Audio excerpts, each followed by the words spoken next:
So I found one. That means that two other little plastic pieces have now gone missing, so I can only imagine where those ended up.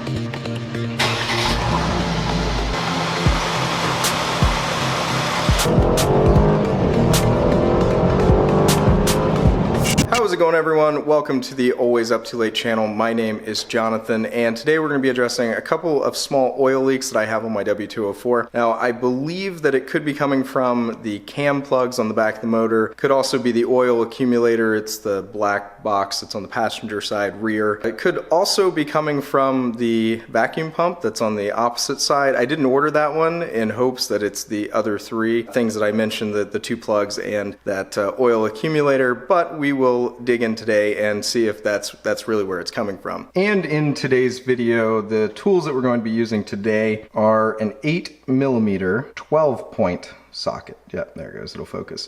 So this has 12 points inside, and that's the way that the bolts are shaped on the back of the oil accumulator. The standard 6-point socket, which would have 6 sides, that's probably not going to work in this case, and I wouldn't recommend trying to use one of those. So you want to use the 12-point version. I also have an 8mm 12-point. You can see that it has 12 points inside of that as well. We're going to use a mirror so we can see what's going on the back side, because it's kind of an awkward position and you can't really get back to see there, so it'd be nice to be able to see that the mating surfaces are going to look the way that they should. We also have a couple different sizes of screwdrivers to get out the cam plugs. And now to the parts that we're going to replace. We have the cam plugs themselves. This is the part number, and then this one, part number there. This is the oil accumulator. So if you're looking at the engine, standing at the front, it mounts on the engine like this. If you're behind the engine, it would be mounted like this, with this going over to a line that slides on like this.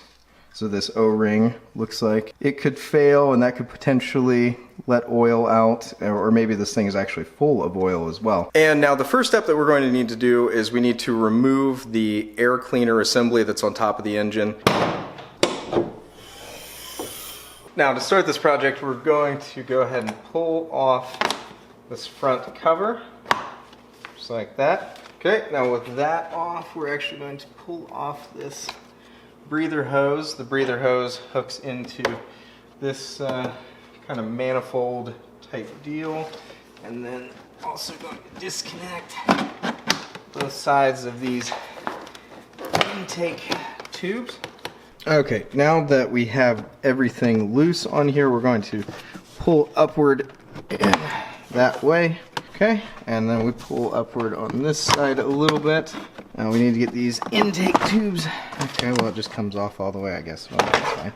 Okay, I want to get this intake tube back and down. Actually, I'll just pull it off. There you go. Okay, so we have both tubes off and out of the way. Okay, now we're going to lift gently, watching this. There you go. Okay, so now that's loose, and then we need to get this tab. There we go. Okay, so that's the last remaining thing back there. Is that. And then we can actually just pull that right out, all in one piece, just like that. And with that air cleaner, air filter assembly off of the top of the engine, we can actually take a look at what we're working on today. This is the black plastic piece that we're going to be replacing. This is one of the cam plugs, and as we can see here, we can see that this one has some oil. There's even some liquid oil sitting right there in that little valley that's going on right there. And then on the driver's side of the engine, you can actually see that vacuum pump. It has a little bit, it has a little bit of oil collected on it. I think that I may actually replace that as well, just for good measure. Probably be a part 2 of this video then. Alright, now we're going to go ahead and dig into this, and we're going to need to pull off this hose here. Just pops off just like that. Kind of push that out of the way, and then there are 4 bolts that we need to take off. There's these 2 here, and then there should be 2 more that are a little bit harder to get to. So we're going to go ahead and start by loosening up the ones that are easier to get to, like this one here. That one broke loose pretty easy, and the socket isn't really going to get it. So we're going to use the 8mm 12-point wrench, just like this. Okay. This is one right here. Try the socket.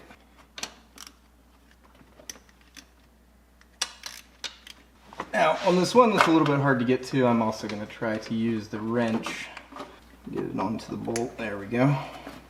This bottom one feels like it's going to be blind. Getting in there and getting on it is definitely going in blind for sure on that bottom one. There's not a ton of room to work, but wrench will make pretty easy work of at least getting it loose.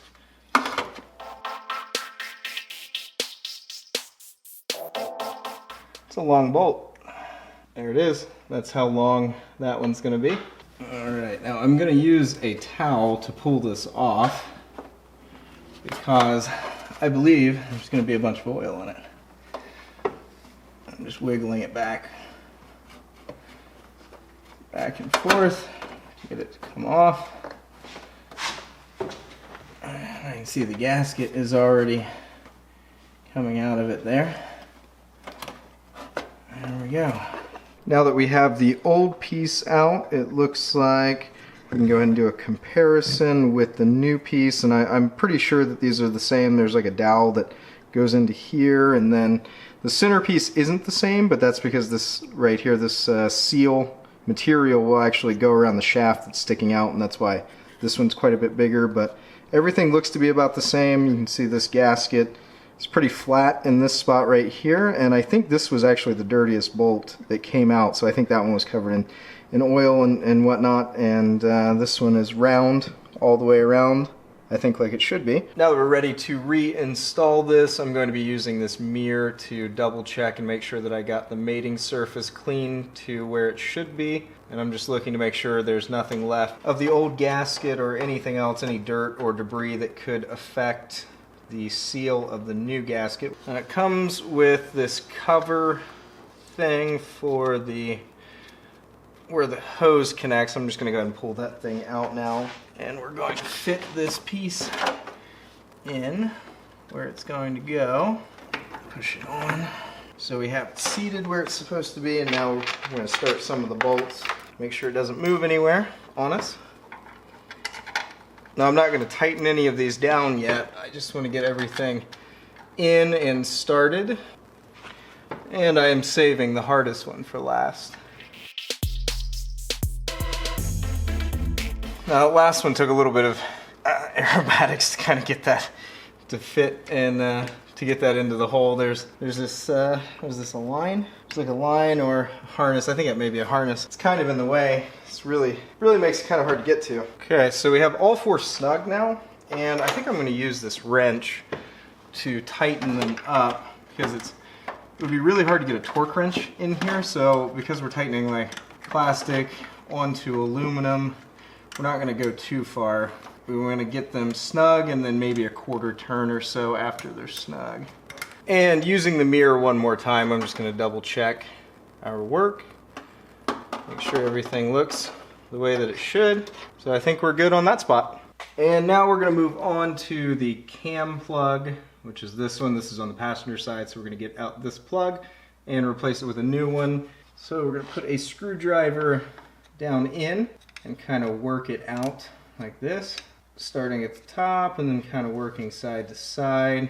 Get that to where we can actually pull it out by hand, just like that. Using our mirror again, we're going to take a look and see what's going on. It looks like inside looks pretty clean. One interesting note is that this one is missing the clips, it looks like. So I found one. That means that two other little plastic pieces have now gone missing, so I can only imagine where those ended up. And to replace this, we're going to line it up. We want it to seat properly. We want it to be straight, going straight in, and then pull it down in place like this. And then using the mirror one more time, it looks like everything is flush. Now that we have the passenger side one done, we're going to move on to the driver's side. There isn't as much room to get down into, but it's the same thing. We're going to use the screwdriver to slowly just pry, get it to separate a little bit, and we want to get it to where we can get our hand on it and pull it out, you can actually see that some of those broken tabs are down inside of it. And everything feels clean in there. So we have our new cam plug. It is the same as what we took out. And start to pull it in until it seats flush, just like the old one. And now we'll need to reinstall the intake assembly and the intake hoses and that vacuum hose as well. First piece to go back on is the last piece we took off, and it's this intake assembly deal. Go ahead and reattach our intake hoses here. And don't forget to re-hook up this breather piece here. There we go. And the final piece. Nothing should move around too much. Everything should be very stable, just like that. All right, I believe that's going to wrap today's video. I think we successfully got those parts replaced and resolved the majority of the oil leak situation that was happening on the car previously, and I do believe that I will do a follow-up video at some point in the near future of replacing the vacuum pump as well. I don't think that it was leaking as bad as the part on the passenger side, but I would like to resolve any oil leaks that shouldn't exist, so that will be coming out in the near future. And if you like this video, please tap that thumbs up and let me know what you think in the comments, and I will see you in the next video.